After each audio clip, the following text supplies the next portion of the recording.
थी कि एक विद्यार्थी कम से कम 5 से 7 वैकेंसी के अंदर वो फॉर्म फिल करता था और उसके बाद वो किसी न किसी में सेलेक्ट होता तो वो सीट खराब हो जाती थी। फिर वो उसके मन में आए जब छोड़े। अब मान लीजिए कोई 4th ग्रेड का भी एग्जाम दिया और किसी ने पटवार का एग्जाम दिया और दोनों में सेलेक्टेड हो गया। 4th ग्रेड की पहले पोस्टिंग हो गई, फिर बाद में पटवार की होगी, 4th ग्रेड की सीट उन्होंने खराब कर दी थी, खाली कर दी थी।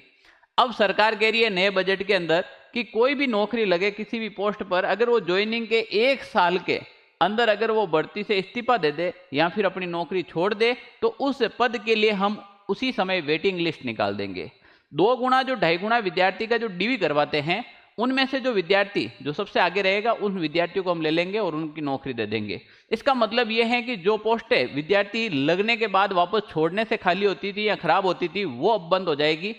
दूसरी एक ये चीज भी अच्छी आई है कि अनुकंपा नियुक्ति के अंदर काफी बार क्या होता है कि अगर पुत्र योग्य नहीं होता है या फिर पुत्र नहीं होता है तो उसके स्थान पर अगर उसके पिता या फिर ससुर की नौकरी है तो बहू को अनुकंपा नियुक्ति भी दी जाएगी।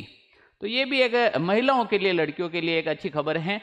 पर प्यारे विद्यार्थियों, सबसे बड़ी इंपॉर्टेंट चीज है कि वास्तव में ये ऐसे इस प्रकार से भी सीटें बहुत ज्यादा खाली और खराब होती थी वो अब बच जाएगी। अभी नहीं तो वेटिंग लिस्ट में भी जो मेहनत करने वाले विद्यार्थी हैं वो जरूर लगेंगे।